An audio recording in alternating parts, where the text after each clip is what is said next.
네, 오늘은 베드로전서 4장 12절에서 19절 말씀을 중심으로 고난에 어떻게 반응할 것인가 라는 제목으로 함께 하나님의 말씀을 나누도록 하겠습니다. 자, 유명한 철학자 키에르 케고르는요, 고통에 대해서 이런 말을 했습니다. 한번 읽어드릴게요. 인생 자체가 고통이다. 많이 먹어라. 그래도 불행할 것이요. 먹지 말아라. 그래도 불행할 것이요. 결혼을 하여라. 그래도 불행할 것이요. 결혼을 하지 말아라. 그래도 불행할 것이다. 오래 산 사람보다 짧게 산 사람이 행복하고, 짧게 산 사람보다 태어나 금방 죽은 사람이 행복하고, 금방 죽은 사람보다는 태어나지 않은 사람이 행복하다. 철학자답게 굉장히 어려운 말을 했죠. 무슨 말일까요, 이게? 인간은 태어나면서부터 누구나 고통 속에서 살아간다는 말입니다. 우리도 지금까지 인생을 수십 년 살아왔지만 우리도 느끼잖아요. 인생 가운데 고통은 특별한 것이 아니라 보편적인 것이다. 우리는 고통 가운데 인생을 살아갑니다. 자, 고통은 우리 일상 아래 흐르는 늘 용암 같아요. 그러다가 시도 때도 없이 불쑥 솟아나와서 우리의 삶을 뒤흔다는 것입니다. 저는 목회 현장에서 불쑥 나타나는 이 용암들을 정말 많이 본 것 같아요. 아침에 일하러 멀쩡히 남편이 직장에 나갔는데 사고로 아빠를 잃어버린 여집사님과 어린 자녀들을 보게 됩니다. 예수를 믿고 열심히 봉사해보고 싶어서 교회에 나왔는데 생각지도 못한 관계의 문제 때문에 교회를 떠나게 되는 성도를 보았습니다. 누구보다도 교회에 헌신하는 권사님이셨는데 어느 날 이단에 빠져서 가정이 풍비박산나는 것을 보게 됩니다. 여러 가지 이유로 고통받으며 눈물 흘리는 성도님들을 바라보는 것은요, 목회자인 저에게도 커다란 아픔이라는 것이죠. 이 땅을 살아가는 모든 사람은 고통을 겪지만 고통은 결코 추상적인 것이 아닙니다. 고통보다 더 개인적이고 절박한 것은요, 없다라는 거예요. 그래서 고통을 우리가 어떻게 다룰 것인가? 이 문제를 해결하지 않으면 우리는 여전히 고통 가운데 인생을 살아갈 수밖에 없다라는 것입니다. 고통을 해결하는 것이 우리 인생의 문제에서 너무나 중요하다는 것이죠. 왜냐하면 우리가 고통에 대해 어떠한 태도를 갖느냐에 따라 실제로 이 고통을 닥쳤을 때 그것이 우리에게 어떤 영향을 끼칠지가 결정되기 때문입니다. 이것이 베드로전서가 또 성경이 계속적으로 우리에게 고통에 대해서 설명한 이유예요. 가르치는 이유입니다. 쾌락이라는 것에 무너지는 사람도 있지만 분명 고통이라는 것에 무너지는 사람들이 더 많습니다. 그리고 사실은요, 쾌락이라는 것도 그 끝에는 뭐가 있어요? 고통이라는 것이죠. 때문에 용암처럼 언제 튀어날지 모르는 이 고통을 우리가 어떻게 다루어야 할지 오늘 베드로 사도가 말하는 고통에 대해서 우리가 함께 말씀을 나눌 때 저와 여러분 모두가 고통에 대해 합당하고 지혜롭게 반응할 수 있기를 먼저 주님으로 축복합니다. 자, 베드로 사도는 고통에 대하여 우리에게 세 가지의 반응을 명령하고 있는데요. 첫 번째는 뭐냐면 고통을 이상히 여기지 말라입니다. 자, 우리 그리스도인들은 고통에 대해서 이상히 여기지 말아야 돼요. 많은 그리스도인들이 예수를 믿고서 나에게 고통이 왜 오지? 라고 생각하는데 아닙니다. 오늘 이 말씀을 여러분의 마음판 가운데 새기세요. 12절 말씀 함께 읽어보겠습니다. 시작. 사랑하는 자들아, 너희를 연단하라고 오는 불시험을 이상한 일 당하는 것 같이 이상히 여기지 말고. 자, 12절에 나오는 불시험은요, 헬라어로 한 단어입니다. 불같은 고통이라는 뜻이에요. 자, 인간이 느끼는 고통 중에 가장 큰 고통이 화상이라고 하잖아요. 그리고 거기에다가 베드로는 정관사를 붙여서 베드로전서의 수인자들인 성도들이 겪고 있는 특별한 고통, 그리스도인들의 박해에 대해서 의미를 담았습니다. 자, 이 편지를 받는 초대교회 성도는 아주 특별한 고통을 당하고 있었어요. 잘못된 장소에 갔다가 우연히 휘말리게 되는 고통이 아니었습니다. 자신의 죄로 인하여 받게 되는 그러한 고통도 아니었다는 거예요. 그들은 단지 예수를 믿는다는 이유로, 그 이유 하나만으로 고향에서 쫓겨나게 되었고 타지에서도 이 신앙이라는 것을 포기하라는 압력을 받아야만 했습니다. 자, 때문에 믿음을 지키기 위해서는 때로는 생업도 포기하게 되고 심지어는 목숨도 포기해야 되는 그런 부당한 고통을 당해야만 했다는 것이죠. 자, 이렇게 혹독한 고난을 당하고 있는 자들에게 베드로는 지금 이들이 당하고 있는 고통에 어떻게 반응해야 하는지를 그들에게 가르친 것입니다. 자, 그리고 베드로는 뭐라고 말해요? 고통을 이상히 여기지 말라. 이렇게 권면을 합니다. 자, 고난에 대해 이상히 여기지 말아야 할 이유가 무엇일까요? 그 이유는 우리에게 불같은 고난이 찾아왔을 때 마음의 의문과 강한 거부감이 들기 때문입니다. 자, 고난을 당하면 대부분 이러한 의문이 생기잖아요. 어떻게 내게 이러한 일이 있을 수 있지? 이것은 상황을 쉽게 용납하거나 믿을 수 없다는 우리의 반응입니다. 하나님이 왜 이런 고통을 나에게 허락하셨는지 우리는 의문을 가져요. 그리고 이러한 의문은 신앙생활을 성실하게 한 사람에게 더 많이 찾아오게 됩니다. 내가 하나님께 얼마나 충성했는데 왜 나에게 이런 고통을 주시는가? 왜 내가 얼마나 열심히 기도하는데 왜 나의 고통은 사들어지지 않는가? 이렇게 생각을 합니다. 고난이 찾아올 때 우리는 일단 놀라요. 베드로 또한 이런 엄청난 고난을 경험했기 때문에 우리 마음을 잘 압니다. 자, 그래서 그는 이렇게 말하는 거예요. 10절 다시 한번 볼게요. 사랑하는 자들아, 너희를 연단하라고 오는 불시험을 이상한 일 당하는 것 같이 이상히 여기지 말고. 우선 베드로는 사랑하는 사람에게 편지를 썼습니다. 즉 사랑하기 때문에 이 중요한 메시지를 전하는 것이죠. 이들은 놀라운 믿음을 가진 헌신된 신자들이었는데 그런 그들에게도 베드로는 반드시 불시험이 온다고 단정적으로 말씀합니다. 여지를 두지 않아요. 예외가 없다고 우리에게 말씀합니다. 당연하고 꼭 와야 할 것이 왔기 때문에 그 불같은 고통을 너희가 이상히 여기지 말고 너희는 마음의 의문을 품지 말라는 것입니다. 자, 하지만 이것이 어떻게 가능하냐고요. 하늘이 내려앉고 땅이 갈라지는 듯한 이 불같은 고통 속에서 인간이 어떻게 의문을 품지 않을 수가 있습니까? 하지만 베드로는 한 가지를 우리에게 명확하게 지적하여 말합니다. 하나님은 성도들에게 하나의 목적을 두고서는 고난을 주시는데 그것은 뭐예요? 바로 우리를 연단케 하신다는 거예요. 고난은 우리를 연단케 하는 목적이 있다고 말합니다. 자, 세상에 시험을 좋아하는 학생은 단 한 명도 없을 것입니다. 어른이나 아이들이나 시험은 다 싫어합니다. 나이가 지긋지긋한 목회자들도 시험을 보기는 싫어해요. 저도 제가 어젯밤에 시험을 얼마나 봤을까 세보니까 정말 많은 시험을 봤더라고요. 그래서 다른 거 다 빼고 제가 성경고사만 몇 번을 봤을까 세보니까 성경고사만 8번을 봤더라고요. 정말 시험이라면 저도 너무나도 싫습니다. 자, 그러나 모든 학생은 반드시 시험이라는 것을 보게 되어 있어요. 그 시험의 이유는요, 실력을 향상시키기 위함입니다. 좋은 스승은 제자를 괴롭히려는 목적에서 시험을 내는 것이 아니라 제자를 성장시키기 위하여서 시험을 내더라는 것이죠. 자, 하나님도 우리에게 고난을 허락하신 이유는 성도를 성도답게 성숙하게 하려고 우리에게 시험을 허락하신다는 겁니다. 자, 창세기 22장을 보시면 아브라함이 당한 시험에 대해서 성경은 말씀합니다. 이 시험을 남의 일로 여기는 것이 아니라 나에게 주어진 시험이라고 여러분들이 한번 생각해 보세요. 22장을 읽어보시면 아브라함은 100세의 아들을 낳았습니다. 그 아들이 얼마나 사랑스러웠는지 그 아들의 이름을 웃음이라고 불렀어요.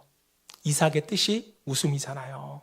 웃음아 웃음아. 그 아들을 보며 부를 때마다 아브라함의 입가에는요 아마 미소가 절로 지어졌을 것입니다. 자, 그러던 어느 날 하나님이 이삭을 모리아 산에 데려가서 죽인 후에 그를 번제물로 드리라고 명령합니다. 이것이 나의 일이라고 생각한다면 어떤 생각이 드세요? 하늘이 무너지는 일 아닙니까? 여러분의 아들을 지금 빨리 아들을 생각해 보세요. 그 아들을 생각하며 하나님께 죽이며 번제로 드린다. 끔찍하잖아요. 이때 아브라함이라고 왜 의문이 들지 않겠습니까? 하나님, 왜 이런 나에게 명령을 주십니까? 주실 때는 언제고, 주시는 것도 바로 주신 것이 아니라 25년을 기다렸는데 기껏 주시더니 어찌 내 손으로 아들을 죽일 수 있단 말입니까? 분명 이 생각을 안 했겠어요? 했겠죠. 그러나 우리는 아브라함이 어떻게 했는지를 잘 알고 있습니다. 그리고 하나님이 아브라함에게도 어떻게 하셨는지를 우리는 알고 있어요. 아브라함은 이삭을 번제로 바치는 말씀에 순종했습니다. 그리고 하나님은 아브라함이 순종도 하기 전에 모리아산에 양을 준비해 주셨죠. 그분은 여호와 이레, 즉 준비하시는 하나님이셨습니다. 이 모든 것이 뭐였다는 거예요? 아브라함을 향한 하나님의 시험이었다는 것이죠. 그리고 아브라함은 그 시험을 통과했습니다. 어떤 분들은 이렇게 생각할 수도 있어요. 뭐 이런 시험을 내셔. 이런 거 말고도 신앙은 얼마든지 성장할 수 있는 거 아니야? 라고 말씀하시는 분도 계실지 몰라요. 자, 그런데 우리가 수요 예배에서 계속적으로 아브라함에 대해서 나눴기 때문에 아브라함이 얼마나 많은 실수를 했는지 여러분들도 알고 계시잖아요. 자기 목숨을 부지하기 위해서 아내를 누이라 속이고 아내를 2번이나 버렸던 아브라함이었습니다. 또한 하나님의 언약을 믿지 못하고 하갈을 취해서 이스마엘을 낳았던 죄와 실수를 반복하는 사람이 아브라함이었는데 아브라함이 언제 바뀌는 줄 아세요? 창세기 22장에서 아들을 바치라는 엄청난 고통 속에서 하나님의 시험을 다 치러냈을 때 그가 완전한 믿음의 조상으로 변화되었다는 것입니다. 이제 그는 더 이상 실수하지 않아요. 수많은 고민과 고통 속에서 아브라함의 믿음이 놀랍게도 자라난 것입니다. 자, 그래서 히브리서 기자는요, 아브라함의 믿음을 이렇게 표현합니다. 우리 히브리서 11장 17절에서 19절 말씀 우리 같이 읽어볼까요? 시작. 아브라함은 시험을 받을 때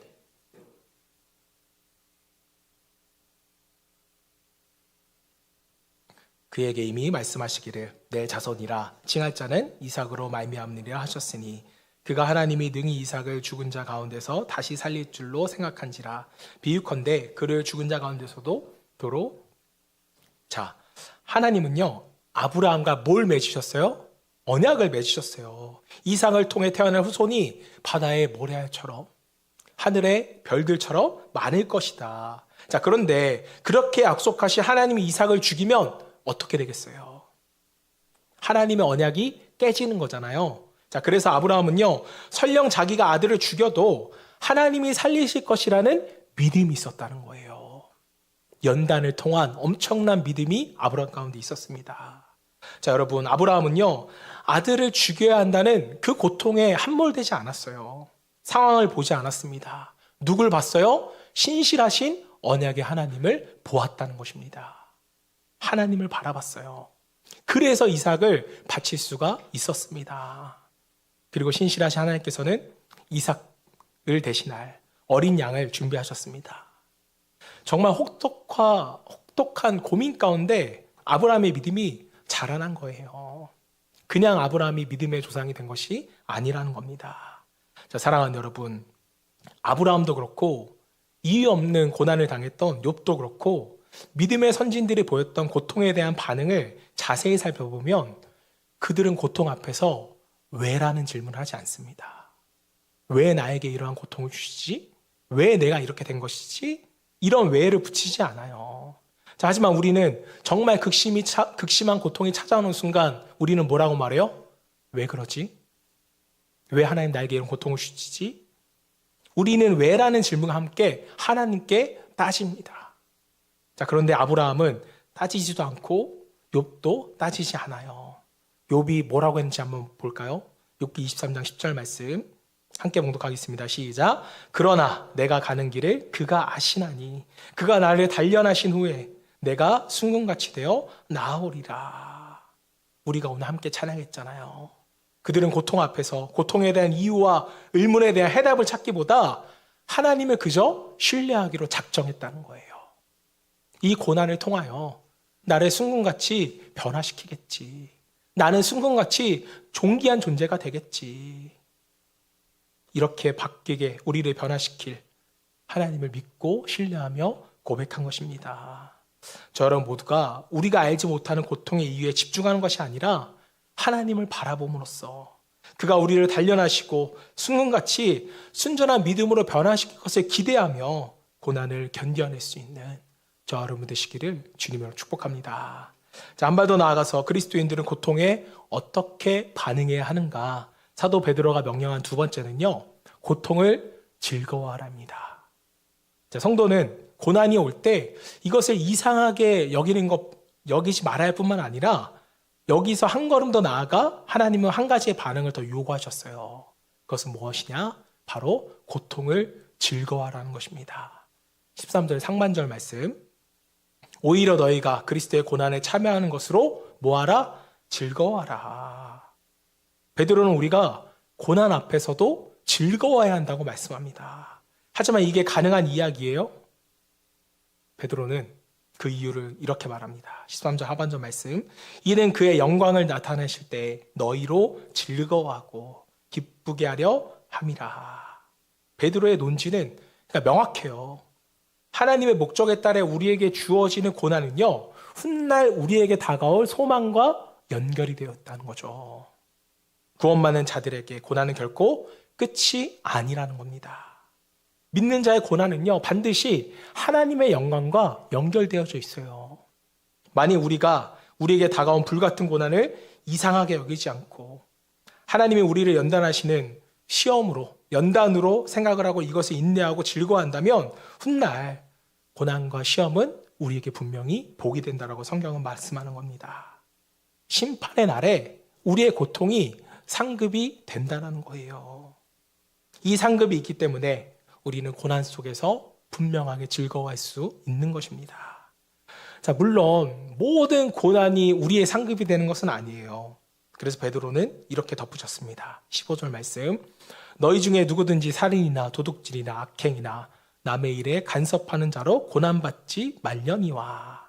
자, 살인, 도둑질, 악행으로 받는 고난은 죄로 인한 고난이기 때문에 당연한 고난이죠. 이것은 이해가 되는데 뒤에 남의 일에 간섭하는 것은 우리가 언뜻 이해가 되지 않을 수가 있습니다. 왜 이것이 살인, 도둑질, 악행과 똑같은 선상에 놓여져 있는 것일까? 자, 남의 일에 간섭한다는 말은요, 그리스도인이 자신의 소명을 잃어버리고 방향 없이 살아가는 것과 같다라는 것입니다. 자, 좀 더 구체적으로 말하면 우리가 이 마지막 고난의 시대 가운데 정신을 차리지 않는다면 복음과 상관없는 것들에 얼마든지 우리는 휘둘리며 살아갈 수밖에 없다라는 말씀입니다. 자, 교회에서도요, 남 이야기 하기를 좋아하시는 분들이 있을까요, 없을까요? 교회에 특히 더 많은 것 같아요. 확인되지 않은 남에 관한 나쁜 말들을 여기저기 옮기기도 하고 기도하겠다는 말로 교묘하게 간섭하며 그 사람을 조종하려고 하는 사람도 있습니다. 내가 기도해 봤는데 지사님 이렇게 하는 게 좋을 것 같아요. 당사자가 하나님의 음성을 들어야죠. 왜 아무 상관없는 주변 사람들이 판단하고 그 사람에게 이렇게 좋다고 말씀합니까? 하나님이 인격적이셔서 당사자에게 말씀해요. 여러분이 쉽사리 말하지 않기를 바랍니다. 자, 이런 것들은 복음이나 교회를 세우기 위한 목적이 결코 아니에요. 바로 이런 것이 남의 일에 간섭하는 것입니다. 살인이나 도둑질이나 악행과 똑같은 일을 하고 있는 거예요. 이러한 일로 고난받는 것과 하나님과 아무런 상관없을 뿐만 아니라 이것은 상급과도 아무런 상관이 없는 것입니다. 자, 그러나 이러한 것들 외에 그리스도인이기 때문에 겪는 고난이라면 우리는 이거를 부끄러워하지 말아야 합니다. 오히려 자랑스러워하고 여러분이 즐거워할 수 있어야 돼요. 본문 16절 말씀. 만일 그리스도인으로 고난을 받으면 부끄러워하지 말고 도리어 그 이름으로 하나님께 영광을 돌리라. 혹시 여러분들이 그리스도인이기 때문에 여러분의 이익을 포기하셨습니까? 직장에서 승진을 포기하셨나요? 자, 그렇다면 즐거워하시길 바랍니다. 이런 포기하는 그리스도인들에게 분명히 하늘의 상급이 있어요. 자, 그래서 여러분께 제가 권면드리겠습니다. 성경이 말하는 권면이기도 하지만 우리 빗소교회 안에서는요, 함께 신앙생활하는 지체가 고난을 이길 수 있도록 정말 여러분들이 서로 격려하셨으면 좋겠어요. 서로 힘을 북돋아 주기를 바랍니다. 여러분, 세상은요, 수단과 방법을 가리지 말고 물질을 모으라고 우리에게 말해요. 며칠 전에도 한 3일 전인가 4일 전에 제가 유튜브를 보다가 세밭이라는 프로그램을 보게 되었습니다. 저는 세밭이라는 프로그램을 굉장히 잘 보는데요. 이때 한 분이 나와서 행복하려면 이렇게 돼야 한다라고 강연을 하더라고요. 여러분들도 동의를 하시는지 제가 한번 읽어드릴게요. 유명한 말이더라고요. 행복하려면 내가 가고 싶은 시간에, 가고 싶은 장소에, 가고 싶은 사람과 갈 수 있어야 된다. 이게 세상의 행복의 조건이에요. 그러면 뭐가 있어야 돼요? 한 가지죠. 돈이 있어야 돼요. 그러면서 자기는 이렇게 생각을 하고 돈을 번다.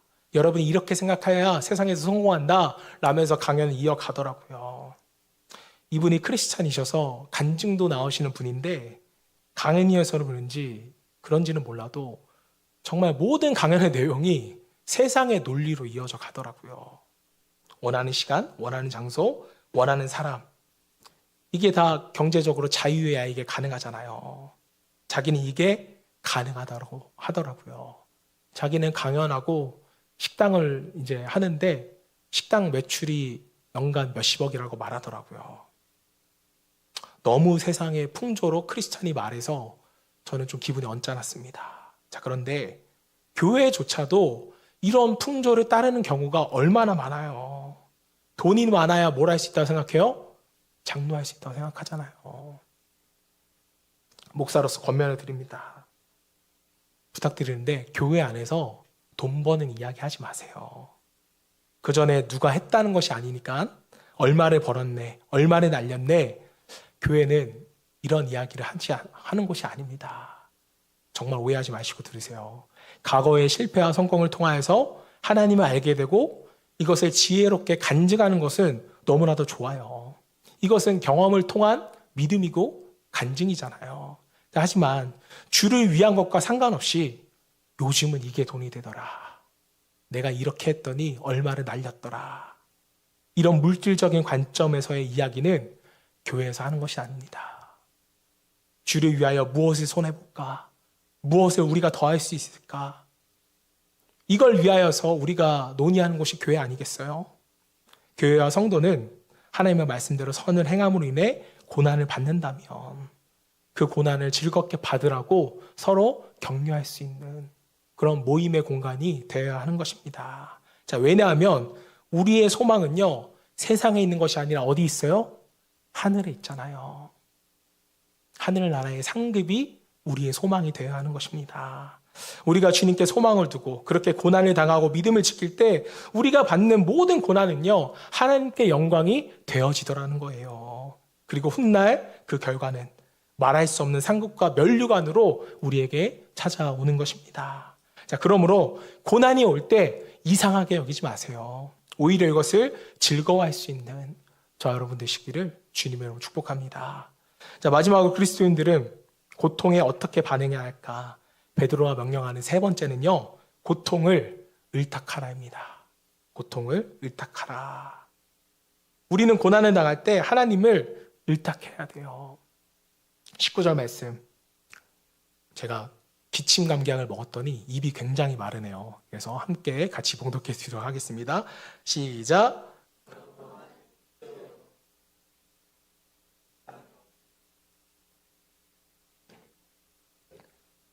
네, 오늘 에피소드에는 정말 수준이 있는 교회여서 한 목소리로 딱딱 맞춰서 읽어주셔서 감사합니다. 자, 험한 고난의 터널을 지날 때 하나님의 선하심과 권능을 믿지 못하면 여러분, 우리는 낙담할 수밖에 없어요. 이 고난의 터널이 끝이 없다라고 생각할 수밖에 없습니다. 하지만 하나님은 천지를 창조하시고 우주를 다스리시는 그 전능하신 하나님이기 때문에 우리를 향한 그분의 선하신 목적을 이 땅에 무너뜨릴 만한 권세와 능력은 이 땅에 결코 없다는 것을 여러분들이 확신하셔야 돼요. 하나님은 어떠한 상황에서도 그분의 계획만큼은 온전히 이루어가시는 분이십니다. 자, 그래서 베드로는 이 사실을 일깨우기 위해 미쁘신 창조주이신 그분께 우리의 영혼을 을탁하라고, 너희의 모든 것을 맡기라고 우리에게 말씀한 것입니다. 자, 을탁이라는 것이 뭐예요? 몸이나 마음을 의지하여 맡긴다는 의미잖아요. 자, 보통 남자가 여자분들께 결혼하기 전에 이런 말을 많이 하죠. 어떤 말을 들으셨나요? 나만 믿어. 나한테 맡기면 돼. 이런 말에 속으셔서 결혼하지 않으셨어요, 혹시? 네, 비슷한 말 하신 것 같은데. 자, 만약에 남자가 행동력은 하나도 없는데 믿을 만한 구석은 요만큼도 찾을 수 없는데 나만 믿어. 나한테 시집 오면 행복하게 해줄게. 이런 말을 했다면 여러분들 뭐라고 말씀하실래요? 믿긴 뭘 믿어. 너한테 맡기느니 어디에다 맡기겠다. 이 말 나오지 않을까요? 아닌가요? 왜 이런 말이 나오는 거죠? 그 말에 책임을 진 것을 본 적이 없으니까. 신뢰가 없으니까 이러한 말이 나오다는 거죠. 자, 이런 맥락에서 우리가 믿는 하나님은요, 말씀으로 천지를 창조하신 분이에요. 그리고 그분은 정말 믿을 만한 분입니다. 왜요? 언약을 한 번도 어긴 적이 없는 신실한 하나님이시기 때문입니다. 그분은 우리에게 말로만 가르친 것이 아니라 그의 삶으로 우리에게 가르쳐 주셨어요. 인간의 몸으로 이 땅에 오셔서 우리의 죄를 대신해서 십자가를 지셨습니다. 친히 고난받으시고 사흘 만에 부활하셨어요. 그리고 그 영광의 주님이 십자가에서 마지막으로 하셨던 말, 여러분 기억하십니까? 아버지여, 내 영혼을 아버지께 의탁하나이다. 이 말씀을 우리에게 전해주셨잖아요. 이것은 오늘 본문에서 베드로가 사용한 의탁이라는 단어와 똑같은 단어입니다. 자, 주님이 그 극한의 고통 가운데서 자신의 영혼을 하나님께 맡기셨다면 우리 또한 고난 가운데 우리의 영혼을 그분께 맡기는 게 너무나 당연한 것이 아닐까요? 우리는 고통을 싫어합니다. 그러나 고통은 선물이라는 것을 저 여러분 모두가 믿을 수 있기를 소망합니다. 한 가지 이야기를 나누고 마치도록 하겠습니다. 기독교 집회가 필립 얀시와 의사 폴 브랜드가 쓴 고통이라는 선물이라는 책에서 의료 선교사였던 폴 브랜드의 이야기가 나옵니다. 폴 브랜드는요, 아버지 어머니도 의료 선교사였어요. 그래서 그분들의 영향을 받아서 본인 또한 인도에서 나병 환자를 치료하는 의료 선교 사역을 했습니다. 자, 나병은 쉽게 말하면 몸의 말단부터 신경이 조금씩 죽어가는 병이에요. 그래서 썩습니다. 자, 그래서 발과 손부터 이제 죽어가게 되는데 신체 부위를 바늘로 찔러도 전혀 아프지가 않는 그런 병이라는 거죠. 자, 그런데 어느 날 그 수많은 나병 환자들을 돌보다가 폴 브랜드가 과로로 쓰러지게 됩니다. 혹시나 하고 바늘을 들어서 자신의 발에 찔러 보았는데 발에 아무런 고통이 없는 거예요. 그는 가족과 친구들이 만류했던 의료 선교사를 자처하여 인도에 왔는데 정작 자신이 나병에 걸렸다고 생각하니까 너무나도 난감해졌습니다. 그는 가족에게 내가 이 말을 어떻게 해야 될지 고민하며 너무 괴로워했어요. 자, 며칠 동안 끙끙 앓다가 신랄 같은 희망을 붙들고 다시 바늘로 자신의 발 뒤꿈치를 세게 찔러 보았다고 합니다. 자, 그런데 이게 웬일이에요? 통증이 다시 느껴지는 거예요. 훗날 그는 그때처럼 고통이 고마웠던 때가 없었다고 이 책에서 간증하고 고백하였습니다. 나병 환자에게 한 가지를 줄 테니 무엇을 선물로 받고 싶습니까? 라고 물어본다면 그들 모두는 고통이라고 말할 것입니다. 폴 브랜드는 나는 고통 없는 삶을 원하지 않는다. 이렇게 단언을 했습니다. 사랑하는 여러분, 분명 고통을 좋아하는 사람은 아무도 없어요. 자, 그러나 믿는 자들에게 불과 같은 시험은 피할 수 없는 반드시 우리가 직면해야 합니다. 때문에 고난이 올 때 이상히 여기지 마세요. 오히려 세상 사람들이 도저히 할 수 없는 수준까지 나아가 그 고통을 즐거워하시길 바랍니다. 어떻게 이것이 가능합니까? 하나님 아버지를 우리가 신뢰하고 이 모든 것을 우리가 의탁할 수 있을 때 우리는 더 이상 이 고통에 대한 해결책을 구하는 것이 아니라 고통 너머에 계시는 하나님을 볼 수 있으므로 그분의 선하심으로 말미암아 우리는 즐거움으로 이 고통을 견디게 될 것입니다. 고통만큼 성숙해지는 것은 아니지만 고통이 있는 자가 분명히 성숙한 신앙인이 될 수 있습니다. 오늘 우리가 함께 나눈 고통에 대한 그리스도인의 세 가지 반응.